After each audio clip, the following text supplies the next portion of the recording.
চন্দ্ৰপুৰৰ কলং নৈত শোকাবহ ঘটনা নৈত গা ধুবলৈ গৈ সন্ধানহীন একেটা পৰিয়ালৰ ৩ সদস্য নৈত গা ধুবলৈ গৈ সন্ধানহীন হৈছে 2 কন্যা সহ মাতৃ চন্দ্ৰপুৰৰ পাৱাৰ হাউচত এই ঘটনা সংঘটিত হৈছে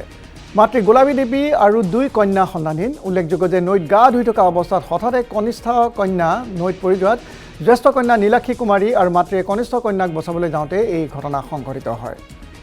পুনৰ জনাইছো এই মুহূৰ্তৰ এটা ব্ৰেকিং নিউজ এটা শোকাবহ ঘটনা সংঘটিত হৈছে চন্দ্ৰপুৰৰ কলং নৈত গা ধুবলৈ গৈ সন্ধানহীন হৈছে একেটা পৰিয়ালৰ 3 সদস্য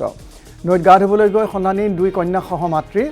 চন্দ্ৰপুৰৰ পাৱাৰ হাউচত এই ঘটনা মাতৃ গোলাপী দেৱী আৰু 2 কন্যা সন্ধানহীন উল্লেখযোগ্য যে নৈত গা ধুই থকা অৱস্থাত হঠাৎ কনিষ্ঠ কন্যা নৈত পৰি যোৱাত জ্যেষ্ঠ কন্যা নীলাক্ষী কুমাৰী আৰু মাতৃয়ে কনিষ্ঠ কন্যাক বচাবলৈ যাওঁতে এই কৰুণ ঘটনা সংঘটিত হৈছে বৰ্তমানেও তেওঁলোকৰ কোনো সন্ধান নাই